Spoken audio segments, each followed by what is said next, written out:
TCF Canada. Expression orale. Simulation examen complet.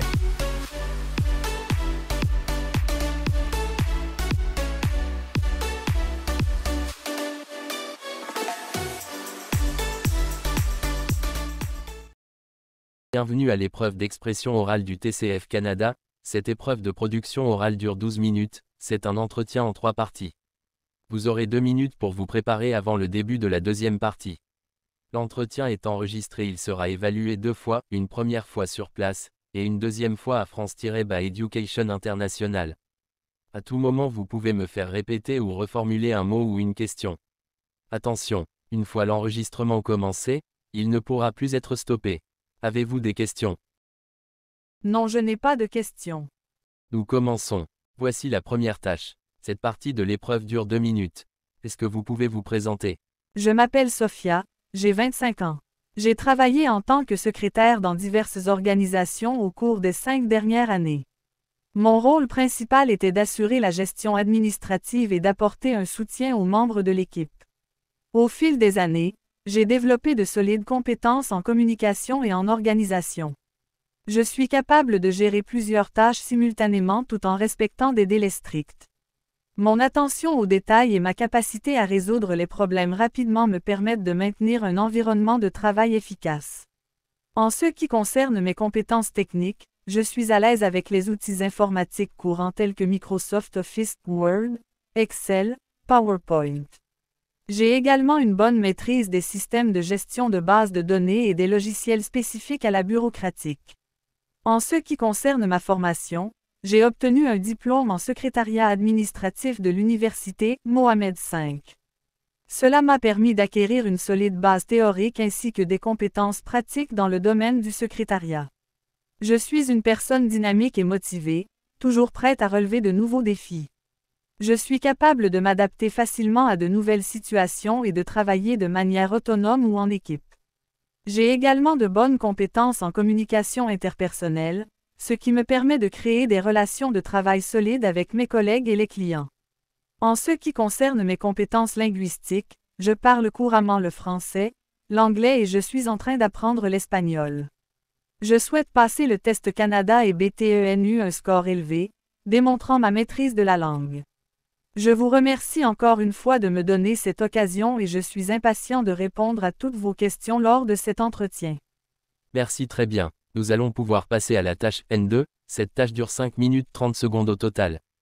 Vous allez recevoir un sujet, vous devez me poser des questions pour obtenir des informations, vous avez 2 minutes pour préparer l'entretien, vous êtes autorisé à prendre de courtes notes si vous le souhaitez.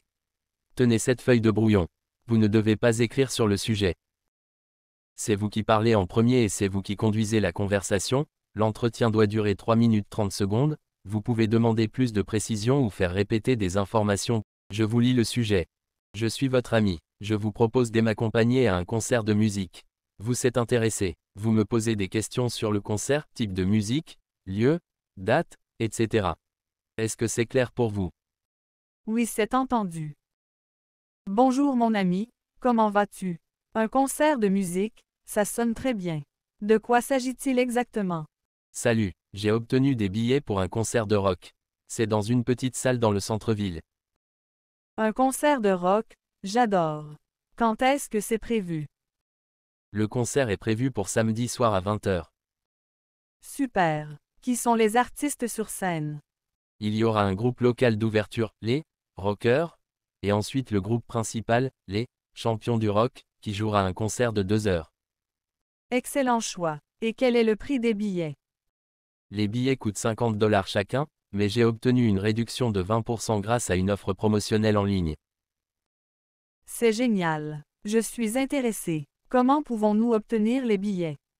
Je les ai déjà achetés en ligne, je peux vous envoyer une copie électronique et vous pourrez ainsi les imprimer avant le concert.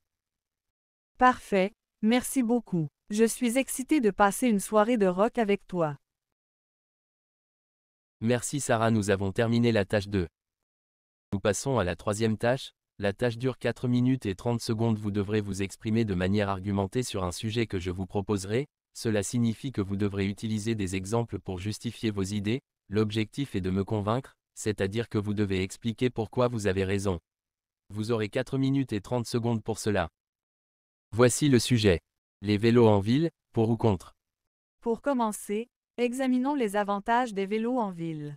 Tout d'abord, ils sont un excellent moyen de transport écologique, car ils ne produisent aucune émission nocive pour l'environnement. En utilisant un vélo au lieu d'une voiture, vous contribuez à réduire la pollution de l'air et à préserver la qualité de l'air dans les zones urbaines. De plus, les vélos permettent de réduire les embouteillages en ville. Les cyclistes ne sont pas soumis aux mêmes contraintes de stationnement et de circulation que les automobilistes, ce qui leur permet de se déplacer plus facilement et rapidement, surtout pendant les heures de pointe. Les pistes cyclables spécialement aménagées dans de nombreuses villes facilitent la circulation des vélos et offrent un itinéraire sécurisé. Les vélos en ville favorisent également un mode de vie sain et actif. Le cyclisme est un excellent moyen de faire de l'exercice et de maintenir une bonne forme physique. Il contribue à réduire les problèmes de santé liés à la sédentarité, tels que l'obésité et les maladies cardiovasculaires. En utilisant un vélo comme moyen de transport quotidien, vous pouvez combiner votre trajet quotidien avec une activité physique, ce qui est bénéfique pour votre santé globale. En conclusion, l'utilisation des vélos en ville comporte de nombreux avantages, tels que la réduction de la pollution, la diminution des embouteillages et la promotion d'un mode de vie sain. Cependant, il est important de prendre en compte les préoccupations relatives à la sécurité des piétons et à la nécessité d'infrastructures adaptées pour les cyclistes. En développant des politiques urbaines responsables et en impliquant les différentes parties prenantes, nous pouvons encourager et faciliter l'utilisation des vélos en ville tout en garantissant la sécurité et le bien-être de tous. C'est la fin de l'épreuve Sophia, nous avons terminé, bon courage à vous. Merci beaucoup. Like video and subscribe.